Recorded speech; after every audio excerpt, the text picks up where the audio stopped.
Alrighty guys, we're back for some Jund Ramp, and this is a Wilds of Eldraine standard brew. We're going to go over the deck, then hop right into some ranked, but first things first, for anyone who may not know, I'm Red Cat and I play aggro decks and any decks with red in them as well, so I hope that sounds fun to ya. Also, we do got that Discord link as well as that Patreon link down in the description if you're interested in joining either of those up. Okay, what do we got packed into the build here? Let's start with the top end, because that's what we're trying to ramp into. We got Thunderous Debut. This is an 8-mana sorcery with Bargain, so we can sacrifice an artifact, enchantment, or token as you cast this spell. Look at the top 20 cards of your library. You may reveal up to 2 creature cards from among them. If this spell was bargained, put the revealed cards onto the battlefield, oh my.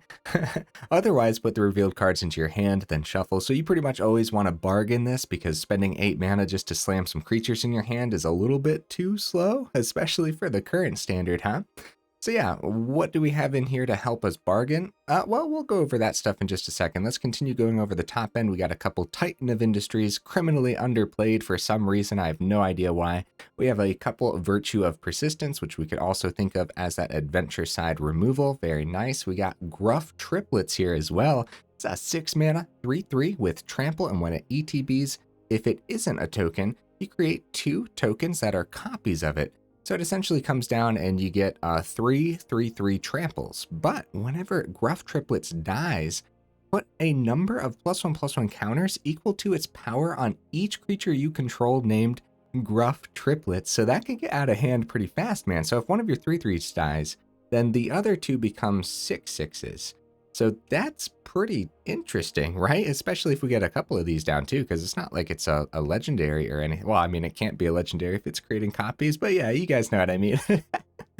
All right, what else do we got here on the top end? Gingerbread Hunter. It's a 5 mana, 5/5. When Gingerbread Hunter enters the battlefield, create a food token. So we can always use those food tokens to bargain out the Thunderous Debut. And it's also like not a terrible creature to hit off of Thunderous Debut, like, you know, a 5/5, and at least you get the food, and then you can use the food and gain some life. That's not terrible to hit off of it. But it also has that adventure side here, Puny Snack for 3 mana, instant speed. Target creature gets -2/-2 until end of turn. Okay, not terrible, guys. It really isn't. So we could consider this a 3 mana removal spell, which hopefully isn't too expensive, especially when we're trying to ramp up in this deck. So what are some of the key ramp pieces? Well, we got 4 Blossoming Tortoise in here. So it's a 4 mana, 3/3 when it ETBs or attacks. Mill 3 cards, then return a land card from your graveyard to the battlefield tapped. Activated abilities of lands you control cost 1 less to activate. Nice. And land creatures you control get +1/+1. Beautiful. So Tortoise is going to pair beautifully with our Restless Cottage over here in the mana base, which is another way to generate some food. And then, of course, we can use that food to bargain out that debut, which is pretty cool. Also have a Soul of Windgrace here. It's a 4 mana, 5/4 that we don't get to see too often, huh? Rocking Jund colors up there. And when it ETBs or attacks, you may put a land card from a graveyard onto the battlefield tapped under your control. So you can grab lands from your opponent's graveyard too. That's pretty neat. So for a green mana, you can discard a land. You gain 3 life. Nice.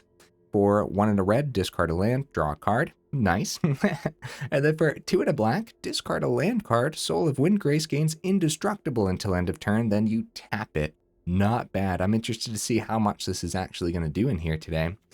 You also have Wrenn and Realmbreaker here, 3 mana, 4 loyalty, Planeswalker. Lands you control have tap, add 1 mana of any color. It's got that +1. Up to 1 target land you control becomes a 3/3 elemental creature with vigilance, hexproof, and haste until your next turn. It's still a land, so that's pretty cool. You could power up some lands and maybe give them a buff off of the tortoise too. That sounds neat. We got this -2 where you mill 3 cards.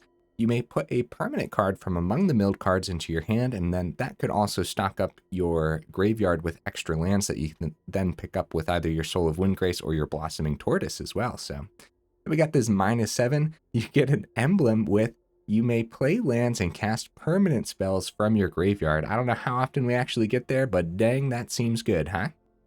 Okay, some removal. Have Into the Fire as a 1/of in here. It's a 3 mana sorcery. Get to choose one of these. So it either deals 2 damage to each creature, planeswalker, and battle, or put any number of cards from your hand on the bottom of your library, then draw that many cards +1. Yeah, pretty neat card, guys. We're going to try this out over Brotherhood's End because I do think the double red in Brotherhood's End would be a little greedy for this particular deck. So even though Brotherhood's End does that little bit of extra damage, I don't know. Sometimes we just need to clear up a nice, like, what do we even call that? A Phoenix Chick style board state. You know what I mean? When they get those 3 Phoenix Chicks and we're sweating the whole time because we don't have any blockers for them. Yeah, that's what Into the Fire's in here for. Okay, more removal though. We got a couple go for the throats. Just, yep, solid removal, huh? Already went over the Virtue of Persistence. We got Tear Asunder in here as well. That kicker cost can just straight up exile a permanent, so that's beautiful. Here's some early ramp with Llanowar Loamspeaker. Also, a way to power up some lands, and maybe those lands get a buff from that tortoise. Sounds cool though, right? Got Bramble Familiar as well, so what's nice about Bramble Familiar in a ramp deck, of course, is we have that fetch quest side, so you can mill 7 cards, then put a creature, enchantment, or land card from among the milled cards onto the battlefield, and so we can even hit things like Virtue of Persistence with that, which is awesome, dude. Okay, wow, is that everything already? I feel like I didn't go over the deck well enough. Okay, we got a mana base over here that I thought about for a little bit. I actually don't think it's going to hold us up at all. If anything, there's a lot of tap lands between the Restless Cottage and the Proving Grounds, and opting for some early red. Oh, early red sources. I missed a card, guys. Bitter Reunion. Yes, this is the main reason that I actually went Jund to begin with, because I wanted to try a deck where I give haste to the cards that we Thunderous Debuted, or like the Gruff Triplets as well. So yeah, also great way to discard early lands and then eventually bring them back with Tortoise or Soul of Windgrace as well. So yeah, that's why we have the early red source on the Copperline Gorge here. Is that everything now? Of course, we got the Who Endures, Crucible of Defiance, and the Abandoned Mire, heavily leaning towards green. Now, over here, it says we have 5 cards that have black in it and 6 cards that have red, but I don't believe that counts the puny snack side of the Gingerbread Hunter. So technically, we do have more black cards than red cards in here, so that's why the mana base is leaning towards that even further. Also, we would have had the Restless Cottage squeezed in regardless, so some more honorable mentions over here, guys. Armored Scrap Gorger, Reclusive Taxidermist. Didn't make the cut this time, but it could be cool, and especially the Taxidermist in a deck like this, I think it could be a 4/4 often, but we don't have that many creatures overall, 18 creatures, so yeah, it's also a great budget replacement for the Loamspeaker if you don't have Loamspeaker. Definitely something to think about there. Shigeki Jukai Visionary almost made the cut, but not this time around. And same concept with Up the Beanstalk. I actually don't think it would have drawn us too much in this particular style of Jund, so. All right, guys, now that's everything, huh? Let's go ahead, take it into some ranked and see how we do.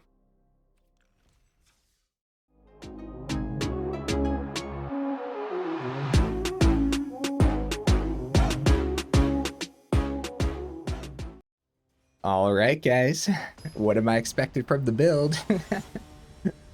Okay, so as far as like Jund mid-range and everything goes, I feel like at some point there's going to be a really good way to put it together. Is this the way?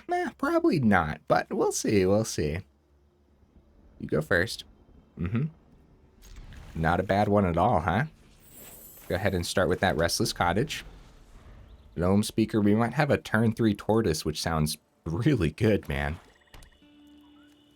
Well, the swamp tells me we might not have a turn 3 Tortoise, but I don't mind ditching a land here, and we're going to go ahead and ditch that Llanowar Wastes. Oh, another Restless Cottage, okay. Let's get that Loamspeaker. We are definitely going to attempt that turn 3 Tortoise, though. Okay, second swamp. Hopeless Nightmare. Okay, now we'll ditch the Restless Cottage. Okay, doesn't look like it's a cut down, guys. That's great news, man. Oh, buddy. Get that ramp on the Tortoise and grab that Restless Cottage and slam it onto this board, huh? Because having 2 of them on the board is totally fine. The double bitter reunions. We might end up ditching one of them. Definitely going to swing here, but you know what? I guess we'll power up a Restless Cottage. That's fine, right? We could also keep Loamspeaker back and still play the Bitter Reunion. Oh, no, we can't. We still have to discard. Well, that's fine. I guess we'll grab Rockfall. Oh, that was an exile. My bad, guys. I'm That's really funny. Okay, Restless Cottage number 3, sure. I just exiled my Rockfall Vale. It didn't end up mattering, but still. And yeah, we actually can just discard the other reunion, draw 2 here while we can. Okay, we're fine, we're fine. I'm just not, I'm not thinking straight here. GG opponent must have missed the 3rd, right? Honestly, they probably did, although we went really fast. Wait, what turn was that? We had turn 3 Tortoise, we ramped to 4. So that was turn 4, 6 mana on the board, right? Dang, dude. I see why everyone was hyping up the turtle, man. That can be some serious ramp if you get that swing, too. Yeah, whenever we swung with Cottage, we had the exile there, but I thought we were picking a land from our grave to put onto the field with the Tortoise, so I was just being silly there. Alright, opponent, what you bring it to the table, buddy? We have another solid lineup like last time. Oh, opponent goes first here, and this is a pretty slow. But I don't think it's a mulligan by any means, right? Because of that Bitter Reunion. Also, Gingerbread Hunter acting as a little bit of early removal. I know it's 3 mana, but like, we gotta consider it. Okay, that looks like a make disappear, so let's not play into it and just get that proving ground down. Right, it's gonna come down tapped either way, so instead of going, and we'll make sure to get the Gorge down next turn then. Ooh, okay. 2 mana, 2/2 flash, it is legendary. Another fairy enters the battlefield under your control. Each opponent loses 1 life. You'd think I would know the fairies by now, but I haven't actually played with them, so I still have to read them to make sure I know what's going on.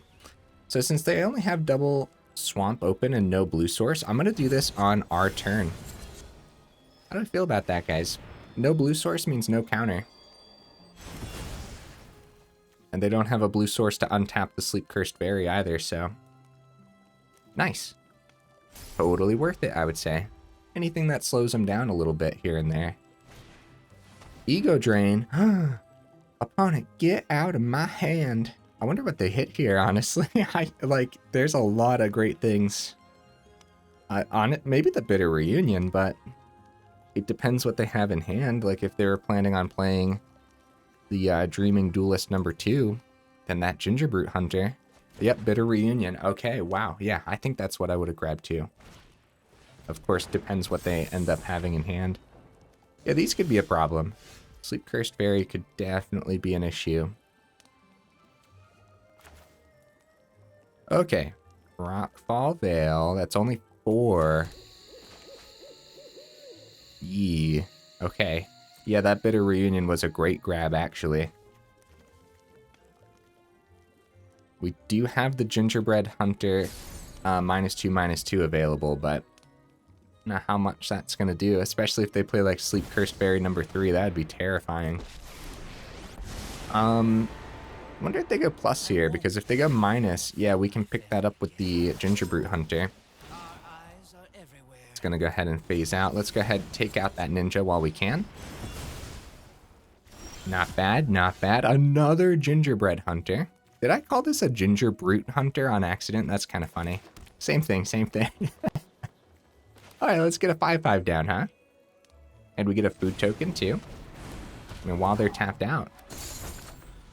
Yeah, the problem with ramping against counterspells is they're going to do their dandiest to keep open a counterspell for when it comes time, so. Yep, Sleep Cursed Fairy. It's going to be active next turn, and they might make this one active too, which is pretty scary. 2, 3, 4, 5, 6. Good amount of mana. 7 for Titan, 8 for Thunderous Debut. That Wrenn is pretty good, huh? We're actually going to go -2 on the Wrenn, though. We're going to attempt the swing at the Kaito.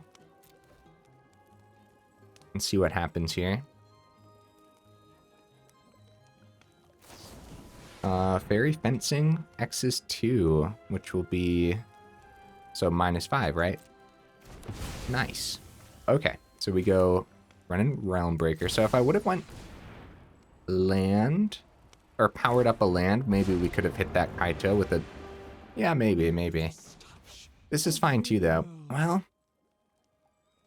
yeah, because even if we go +1, both of these Sleep Cursed Fairies, we're going to swing at this Wrenn and Realmbreaker. This way, we're actually attempting to do something. I guess Blossoming Tortoise is better than the land, right? Because we could find more. Okay, yeah, this way, like, the Wrenn and Realmbreaker takes pressure off of our face and we actually got something out of it. But the other way, we potentially could have got something out of it too, because Kaito would be off this board state. Yeah, I don't know. But it's nice to have this food token for when it comes time for the Thunderous Debut. Go for the draw on the Kaito. Yeah, maybe we should have attempted the Kaito, but we had no guarantees of them. Like, we don't know what's in their hand. So there is no guarantee of them even removing the Gingerbread Hunter to begin with. So, I don't know. Sheoldred. Oh my goodness. Well, we do have removal in the deck for that, so I'm actually not too scared right now. We'll see, though. I probably should be. These are going to start hitting really hard. Bitter Reunion. Okay. All right. Tortoise? Yeah, land would have been good. Yeah, if we can successfully land that debut, then... Come on, land. Okay, Deathcap Glade coming back. If we can successfully get a swing on the Tortoise, too, man, I don't even know where to begin sometimes, you know what I mean? 1, 2, 3, 4, 5, 6, 7. You know what? I am gonna go Bitter Reunion, get rid of the Gingerbread Hunter. It's gonna be a Spell Pierce. Oh, a spot removal for the Tortoise. That's not good. Because they have a ton of damage on this board, man. If we go debut, we might need... Yeah, we might be forced to play... Oh, the Sheoldred punish. Oh, I always forget about that. Guys, we're gonna die. We're gonna die. Oh no. Full swing, that's 10, and then they pass the turn. So I should have saved Bitter Reunion back. Either way, we were sweating, but that was very bad. I apologize. Get the draw on the Kaito. With the Sheoldred chilling over there, I think this would have been... We can activate the food at instant speed. Oh my goodness.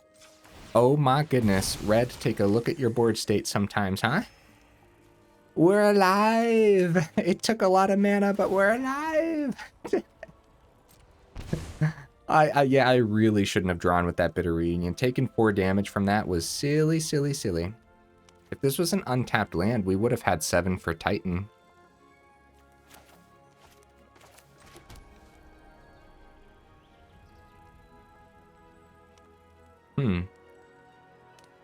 Yeah, I guess it's Gingerbread Hunter. We'll see if it gets countered.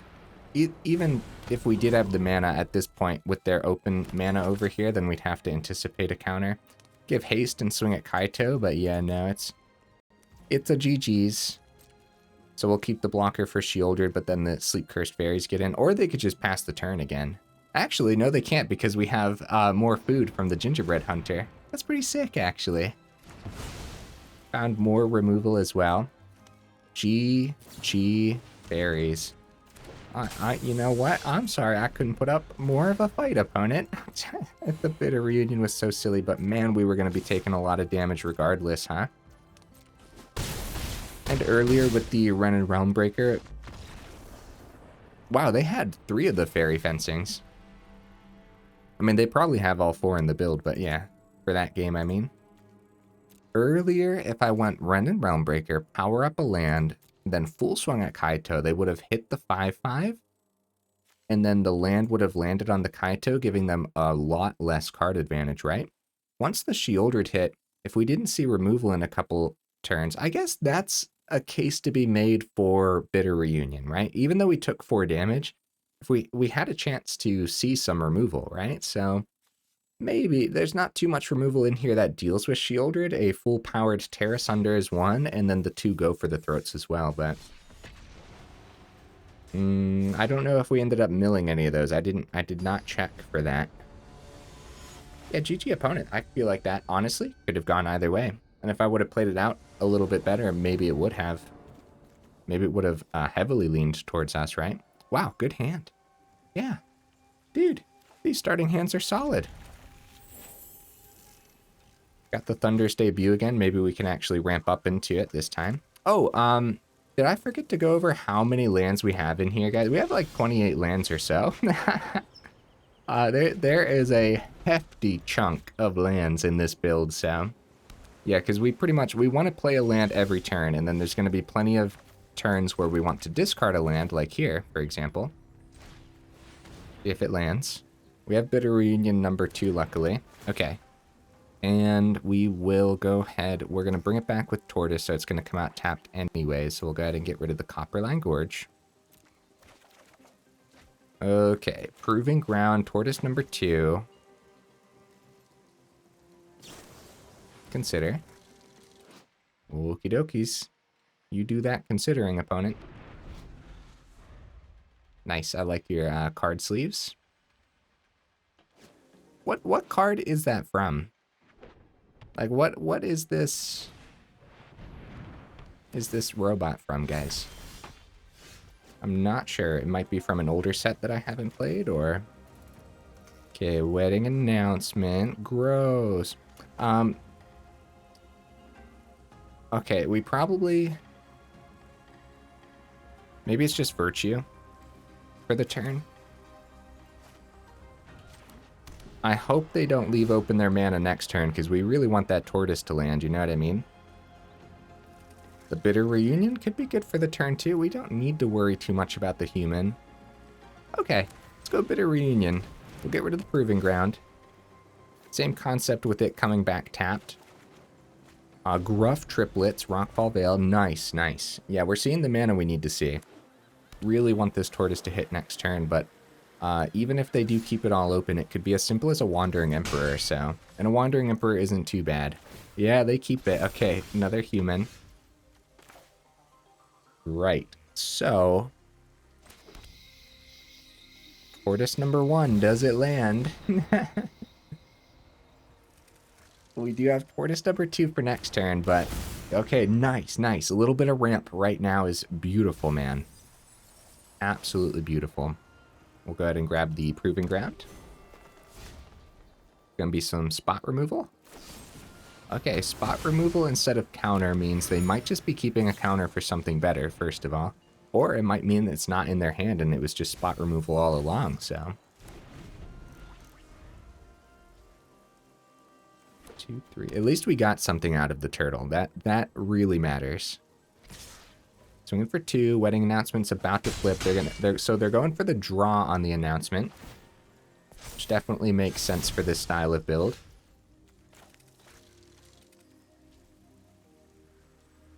We do have the 6 mana for the Gruff Triplets, which would be pretty cool. We won't be able to give them haste off the Bitter Reunion, though. So we're going to play the Rockfall Vale. We have 2 open, so we are playing around to make this appear, luckily. I think we go right into Blossoming Tortoise, guys. Nice, yeah, it lands. So we're still not 100% certain if they're just letting that land. I feel like that's a beautiful counter, though, so maybe it is a make disappear now. And we played around it successfully, so... Alright, we'll go ahead and get the Copperline Gorge back. You know what? I am going to use this. What else are we going to hit with the Virtue of Persistence in a control build? We have the open mana now. We get to eventually just cast out the Virtue of Persistence anyways. We gain a little bit of life back, too. If this isn't a Wandering Emperor turn, then they can power up that Mire token. And it gets a little bit of a boost from the wedding festivity. And another Consider, too. Okay, that's their 3rd Consider. They surveilled. I guess just some normal blue-white control, but with the wedding festivities, the double Mirex over there too. I do wonder if this is a, what's it called? A White Sun's Twilight. They were gonna go no blocks because Seat of the Empire exists, and I do want to try to swing with this tortoise next turn. I think we can successfully take some damage here. So if it's a Wandering Emperor, they'd want to pick up the Restless Cottage. I'm going to tempt the triplets. And then we're going to... Oh, we have Debut open too, but they have 5. They have 5 open mana, so... I think triplets is better because it still plays around Make Disappear. Well, not technically, because they could sacrifice a creature. But having the 2 open mana going right into Bitter Reunion is pretty sick. And then next turn, since we might actually be ramping with Tortoise here, we'll have an open mana to give whatever we grab off of Thunderous Debut some haste as well. So that's really cool. At some point, we'll want to use this clue token too, restock our hand a little bit. All right, this is a great swing, dude. Of course, exile on the triplets is pretty bad, but if we get to keep the tortoise and they exile, like, yeah, if they go Wandering Emperor, exile triplets, then we get to keep that tortoise, which could be huge for us, man. Because there are so many turns where we want to just pack through damage. Or, yeah, pack through damage by spending mana, right? Soaring City. Oh, man. That's one way to get rid of one of the triplets, huh? Okay, Llanowar Wastes, that's totally fine. This is still 9 damage going through to the opponent here. And we got to keep that tortoise, dude. I'll tell you what. Maybe I should have played the cottage so we could have powered up 2 cottages next turn. Yeah, White Sun's Twilight style build. Looks like they might... Yeah, they're going for the swing. They're not even keeping the 2/2, so... Unfortunately, guys, this looks like a board wipe. But if they tap out for a board wipe, then Thunderous Debut. Okay, they didn't completely tap out, but I'm not too worried about this. 2, 3. Yeah, we have 9, so we go 8 for Debut, Bitter Reunion, give it haste, and then maybe just win. Oh, they do have 2 mana open now. Oh, crap. All right. I really hope it's not a counterspell, because we're going for it. All right, Restless Cottage. Yeah, dude, we're going for it. Let's do this. Bargain. We'll get rid of that clue. Come on. Come on. Okay. Wow. Titan of Industry. Titan of Industry. That is brutal stuff, dude.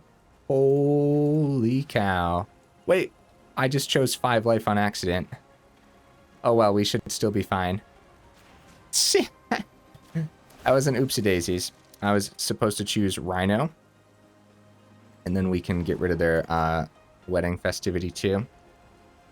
Good game, opponent. Good game. Yeah, even if they have 1 piece of removal for one of the Titans, we still have 11 on the board. Unless that removal gains them life somehow, right? Either way, I wasn't supposed to gain life there. I was supposed to create another Rhino. Yeah, they did find removal for the Titan of Industry, but yeah, we still have 11 luckily, so I didn't get punished for my misclick. Beautiful stuff, dude. Beautiful. See, I brought this up in the past, the way I like to squeeze that Bitter Reunion in my mid-range builds. And the fact that we just didn't give the opponent another turn there is so huge, man. If they would have untapped with all this mana, who knows what they would have found. So, I mean, another Sunfall, for example, would have completely cleared up the Titans. That was wild, man. That was wild. I don't think I can ask for a better showcase of the build than that game. You know what I mean? We ramped really well. We had all the mana we needed the whole time. We actually got to like do a thing with the tortoise. There's a couple turns where I could have played the land a little bit differently to achieve a different outcome and potentially have powered those up. Because, you know, tortoise makes those abilities to power them up a little bit cheaper too. So like powering up 2 Restless Cottages on the same turn can be devastating. Hey, speaking of which, there's 2 of them. Okay. Opponent goes first. Yeah? Yeah, dude. Yeah. I like this. Start with the cottage. Or Fiend's Tower. Ew. No, I'm just teasing opponent.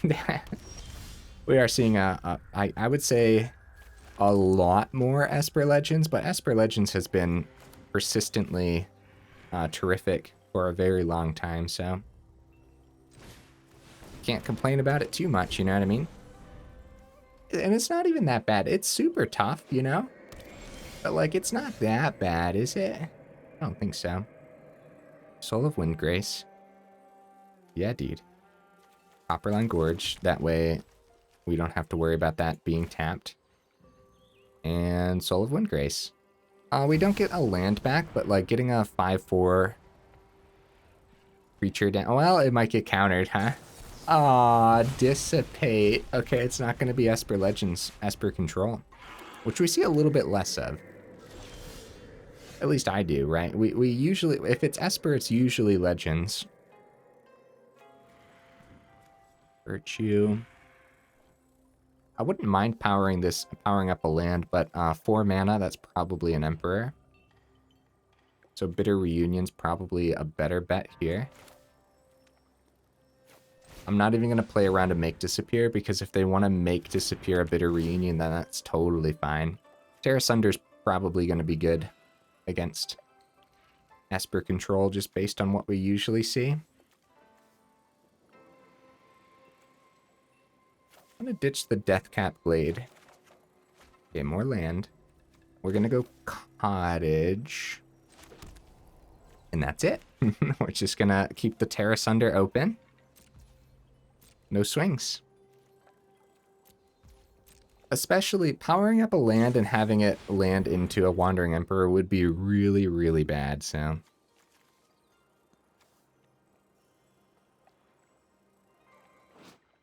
Yeah, Restless Cottage is usually 2, a black and a green to power it up, but while that turtle's out there, it's just 1 black and a green, so kinda ridiculous, huh? 5 mana kept open from the opponent. Oh my goodness. Gruff Triplets. Not a bad draw.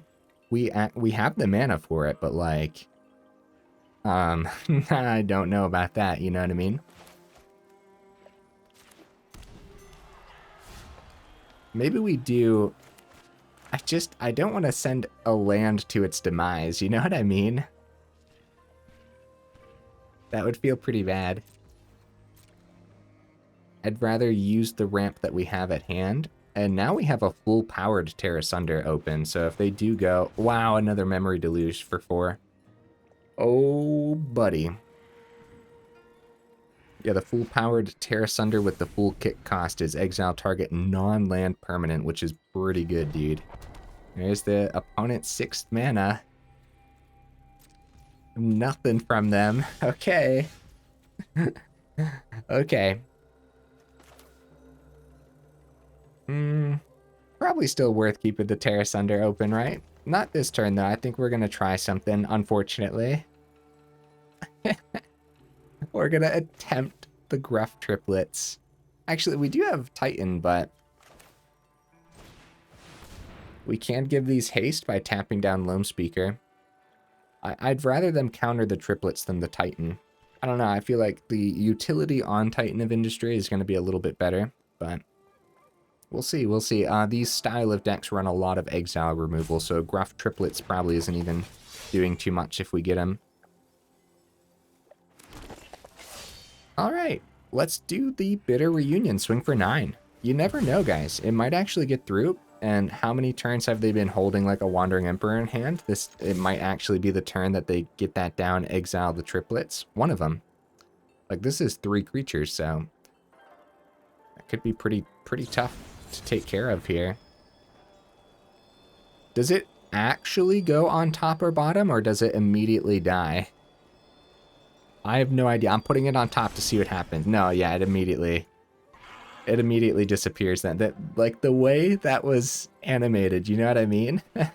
Like how it looked like a little token going on top.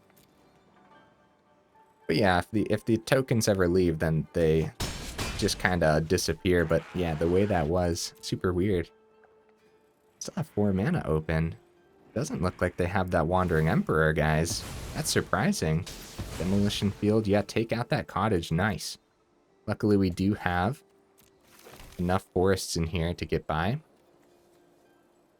Off of cards like Demolition Field.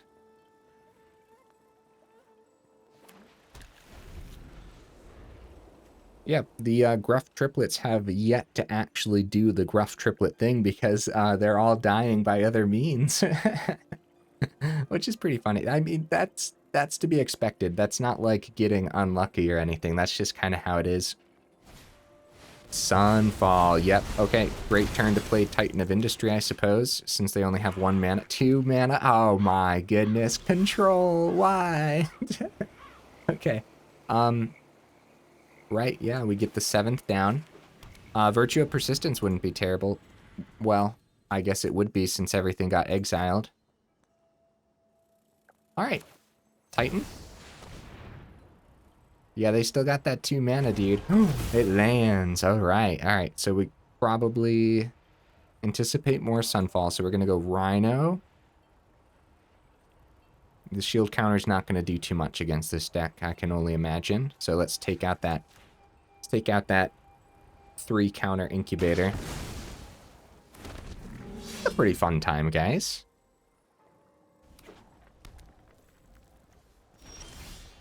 Into the Fire, huh? Okay. So much mana open. It might just be a Memory Deluge turn. I'm going for it, dude. I'm going for it, man. Let's do this. All right. All right. 13 damage. What do I want to pick up? One of their Memory Deluges, right? There's the Wandering Emperor. Oh my goodness. I wonder if they hit the Restless Cottage instead of the Titan. They're gaining 2 either way, so. Yeah, that's a great pick. Yeah. I 100% agree with the opponent's decision there. You get that food token, which is nice. They got more, guys. Horned locked. Wow, on the Titan. I'm completely okay with drawing. Oh, no, we're not, because we only have 6 land now. Oh, no. All right, I'm going to send it to the bottom, I guess. Goodbye, Titan. We have the Tear Asunder open. We actually hit them with the other Rhino, which is good news. They probably just minus that Wandering Emperor, I would assume. Yeah, go for that, because they might have another one in hand. Too, so. Yep, passing it to us, guys. Oh, man. All right, another Restless Cottage. That was a good draw. Tempted by the Into the Fire, because this Tear Asunder is doing a lot less than I originally anticipated, but see if we can successfully kill this 2/2 and swing for 4. Because this might be the turn that they just rock that Memory Deluge, huh? Especially before next turn, before we power up that cottage and exile it. We're doing good. We're keeping up, I would say. Oh, how did I... Oh, I see. We don't have too many black sources on this board, guys, so we don't have the kicker cost open with the Tear Asunder, because cottage just came in tapped. I'm tempted by the Into the Fire, but we should, I suppose, keep both of them. Okay, yeah. I was tempted by it, but in a deck like this, there's a possibility. Okay, it's going to be the Horned Locked Whale Flash for the turn. If we spend 4 for the Tear Asunder, we have to spend another 2 for the ward cost on this. And let's not forget they have another one here too. They're just going to keep it open. Oh, man. Oh, Blossoming Tortoise is huge, man. Oh, jeez. So many tough decisions, especially when they have all this mana open, you know? I'm going to go for that Tortoise. 3 mana available, so still we don't have the kicker cost for the Tear Asunder. So yeah, losing that Restless Cottage was rough, or losing that little bit of land. Dissipate number 2 only. We can't successfully swing into that 6/6. And they still have 5 mana available. Okay. No attacks. Passing it on back.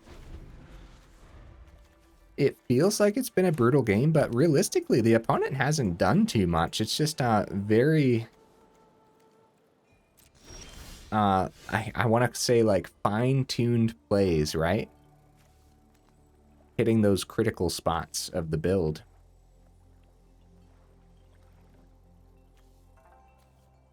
Yeah, the exile on the Dissipate has been pretty brutal.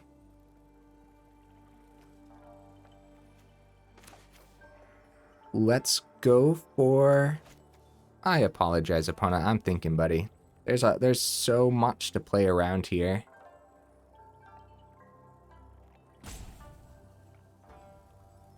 Alright, let's attempt the Titan of Industry for the turn. I was going to say, we could attempt removal on the Horned Locked Whale. And either way, Go for the Throat or Tear Asunder. Well, Tear Asunder would have cost 6 mana. Go for the Throat would have cost 4. So it would have been Go for the Throat, keep the Tear Asunder open for maybe an artifact or enchantment. Devious cover-up, guys. Oh, no. How far are we in the video?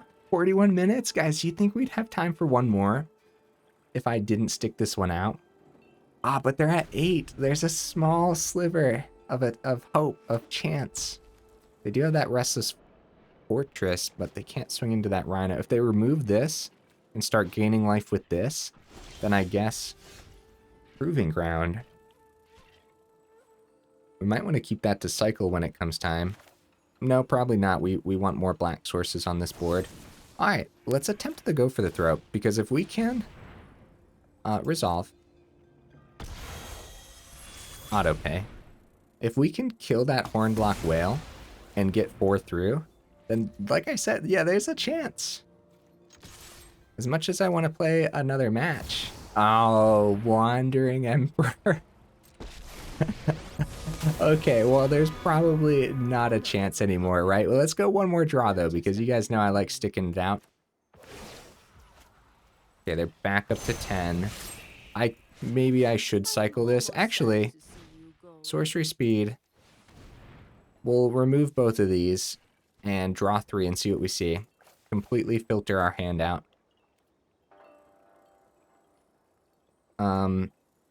That's fine, since it's at the bottom. Oh no, a bunch of land. Oh no.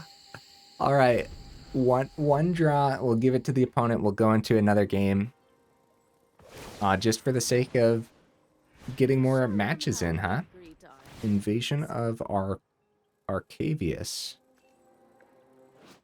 Oh, it's the one that lets you search in your sideboard or whatever. What do they find? Devious cover-up is what they grabbed? Opponent. Oh my goodness, here. We'll let them have fun with their counter spell. Okay. Okay, and get the good game ready. It's like I said, it doesn't feel like they did too much. It just, they hit all the critical spots of the build. All right. Good game. I don't even know how to concede. I was like trying to press different buttons. That's how often I don't concede. But yeah, no, especially since they didn't have any proof of being able to wrap up the game within like the next 4 to 5 turns. I guess they could have went like the Horned Lock Whale and started to do that, but yeah, yeah, no. That was probably a concede-worthy match, and I think you guys would agree with me there. All right, last game of the evening for sure, because we're 44 minutes in. The deck has been pretty fun so far. I'd call it actually pretty consistent. I don't know if it's like, I mean, it's probably not the best way to put Jund together, but it seems relatively solid. At the very least, a 50-50 split, right? Rot Priest, okay. Well, this could be a problem. And we have Loamspeaker for the next turn. Oh, Sultai Rock Priest. Oh. I don't know if we've seen that before, guys. Oh yeah, we're up against some Sultai Toxic, dude. This could be bad news. Could be really bad news. I don't know if the ramp is going to be worth it instead of just like taking something out now. Whenever you proliferate, choose one.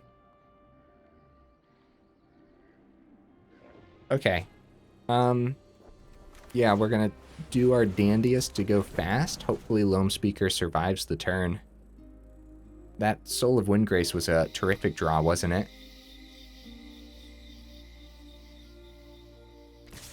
Go for that swing. Yeah, I'd say we should block one of these.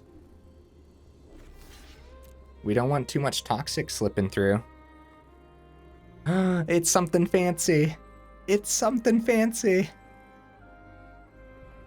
Okay, it's not something fancy. Oh my goodness.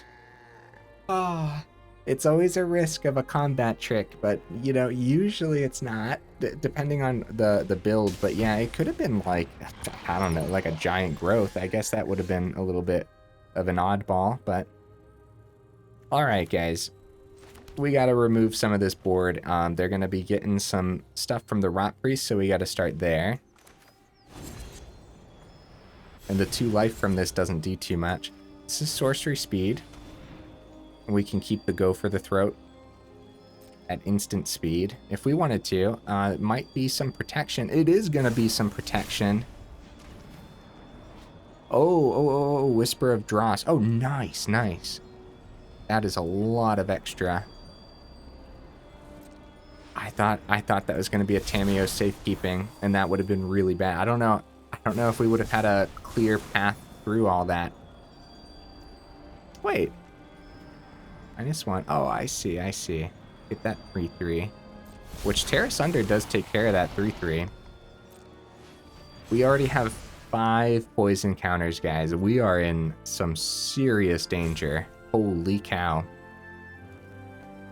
Yeah, so since they were able to proliferate first, they were able to get the Hollow Sentinel.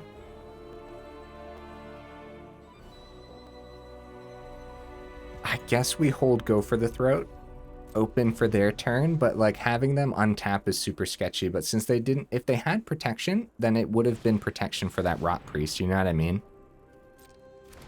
Light Belly. Probably full swing, and the only reason we're gonna let them keep the Corpse Puppet is to take less poison for the turn. Because then we have the Death on the Hybrid, which they can eventually bring back to their hand, but we're just trying to take less poison. Which that turn we took 0 amount of poison damage, which could be huge for us, man. We can keep blockers on the ground. Like the Hollow Sentinel doesn't have Toxic, luckily, so. It's our 5th mana hitting the board. Oh, I should have ditched that to the Bitter Reunion, maybe. No, no, stop that. Don't tap this. Take a little bit of damage here. There you go. Keep that Loamspeaker. We need those blockers. Okay, Soul of Windgrace. Yeah, so if we would have waited a turn, went Bitter Reunion, ditched the Forest, we would have had 2 mana available, but there would have been a Forest in the grave to bring back when we cast the Soul of Windgrace next turn. And then we had a chance of seeing more land off the Bitter Reunion, so yeah, we could have had 3 mana then, but... And then kept Tear Asunder open if we needed to kill the Sentinel, which I just don't think we do. Another Hybrid. Yep, see the flying, that's going to be brutal, man. So if they proliferate, I suppose it's a Loamspeaker. We don't let that die, but we don't let it go through either.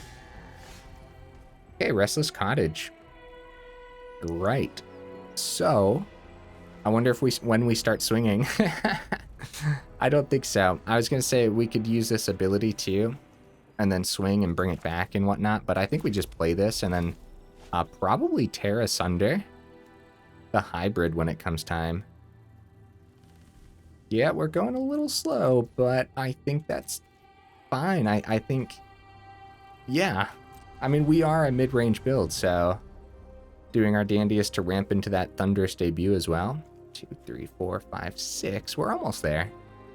See where they swing. Oh. All right, let's see if they have protection for the hybrid now. They do not. Hybrid is exiled. Yeah, I wonder when we want to start using that Soul of Windgrace ability. Like, if we see mana this turn, do we...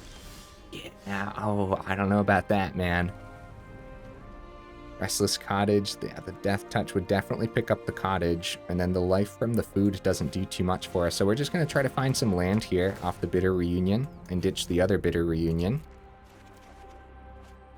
Nice, Titan of Industry. We don't want to, like, swing that Soul of Windgrace into that, unless we want... We could swing and then use that bottom ability, but that doesn't seem very good. 4, 5, 6, yeah. So we're just gonna play this.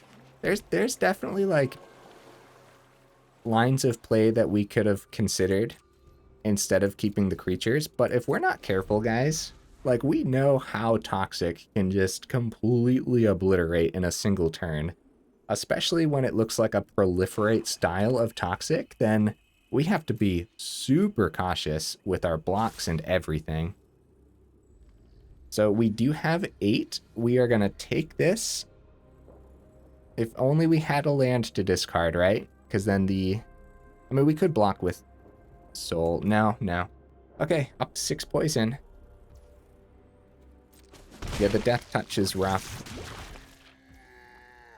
My hope is that Thunderous Debut is disgusting this turn.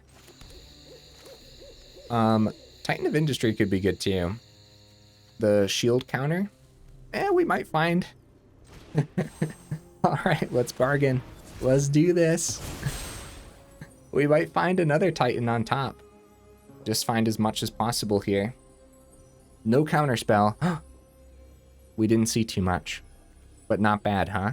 Gruff Triplets and the Blossoming Tortoise. Not bad. Gingerbread Hunter's good. It's Tortoise, though. It's Tortoise. Oh, yeah.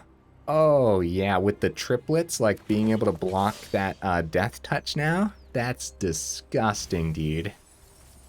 Alright. Restless Cottage number 2. Maybe we power those up next turn. No swing again, unfortunately. It's a little bit silly, but... Well, it depends. Because now they have the swing with the Blightbelly Rat. Because any of our creatures kills it, and then they have the Proliferate on the rat, right? So... What? Oh, if it dies, they return it to the battlefield. Jeez, bro. Still tough because... The Gruff Triplets being it, like the trample and everything. They pass it. Wow. Wow. Do we go for a full swing, then go just say math is for blockers? Maybe. Maybe it's Titan for the turn, though. And, yeah, let's hold out for one more turn, guys. How do we feel about that? How do we feel? We can, get rid of that Necrogen Communion and go shield counter. Yeah, I think that's okay. Oh, we can get rid of the 3/3/2, but that's not doing too much compared to the Communion, which would bring back the Skull Dweller. And we'll go ahead and put that shield counter on the Tortoise, their little buddy. Oh, we can also play the other Loamspeaker, so we can power up as many lands as we want next turn. On that note, we'll swing with a couple of the Gruff Triplets, which I should have done before playing out all my cards. I know, I got pretty hasty here, huh? And they probably take the 3. And then next turn we have a wild full swing. Yeah, but we only need 4 more poison counters, so we do have to be very cautious. They're probably is a line of play that wins them this game, depending on what they see, of course. They are going to take up that Proliferate on the Blightbelly Rat.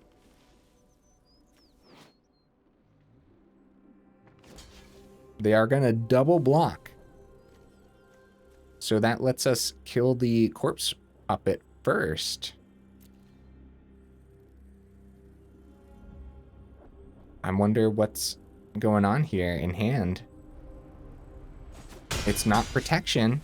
Gruff Triplets buffs the other triplets, and the Blightbelly Rat doesn't get the Proliferate. All right. Nice. So far, so good. We still have a chance of dying next turn, but I'd say that swing was worthwhile. And yeah, the full swing next turn is going to be insane, dude. We're going to power up both Cottage and then power up a land with the Loamspeaker as well. And by protecting the Tortoise with the shield counter, it has a good chance of remaining on this board, huh? Then again, against this deck that likes Proliferate, then -4/-4 sorcery. Yeah, the Drown in Ichor. Bring back the hybrid. Play the hybrid. We're up to 7 poison. Yeah, we need that full swing next turn for sure. Ooh, take a pain. Swing with the Skull Dweller. Nope. They decide not to. Yeah, we have the block with the triplets, and that'll be 12. GG opponent. Let's go, guys. All right. Oh, man, there was definitely a better way to play that one out, right? I feel like I didn't play it out terrifically, but that might just be me this time round, too, because I usually don't like playing cautiously and slowly. I usually do the exact opposite. So yeah, I don't know. I'd say overall that worked out, but we were probably in danger if I didn't play it out slowly, right? If I didn't keep back blockers and everything. So we actually did the mid-range thing that game. That was fun, guys. About 56 minutes in, let's go over this deck real quick here. Fun time, dude. I actually really like the Gingerbread Hunter. Cool card. Neat. I like it. It doubles as removal when you need it, and since we're spamming so many lands onto the board, hopefully anyways, that 3 mana doesn't feel like too much, and then the -2/-2 actually hits a decent amount. It just acts as another creature that we could potentially hit off the Thunderous Debut as well. Titan of Industry's terrific. Gruff Triplets was awesome today, huh? The Virtue of Persistence was fine. Of course, Loamspeaker was great. Wrenn and Realmbreaker didn't get to do too much today. But I still think it's worth the 2 of in here. I wouldn't drop any of that. If anything, more testing required for sure. Actually enjoyed the Into the Fire too. Again, it didn't get to do too much today. I'm surprised we didn't see too much aggro, honestly. So, Bitter Reunion was awesome. I love squeezing this into my mid-range builds, dude. Just closing up a turn early happens to be exactly what mid-range decks want sometimes. So yeah, I love that. The amount of removal in here surprisingly felt like enough, so that's not bad. I mean, if anything, maybe we need an extra go for the throat, make sure we can find that when we go up against Sheoldred or something. Blossoming Tortoise was awesome. Restless Cottage was awesome. The mana base was fine overall. Yeah, 28 land. 28 actually felt like 28 land today, so that's awesome, dude.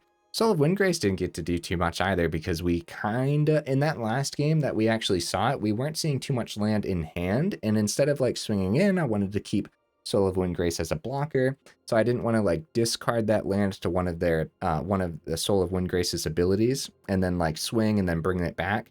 Although generally speaking, that's what you want to do with it. I just think that we were in danger a lot of that game, so we had to keep it as a blocker just in case. Outside of that, everything seemed to work out pretty nicely, I would say. Yeah, more testing required, but I think this is totally fine.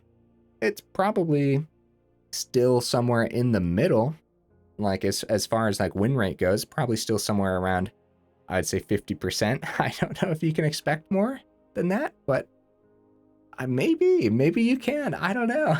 You guys will have to let me know. And if you end up trying out the build, definitely let me know how it goes.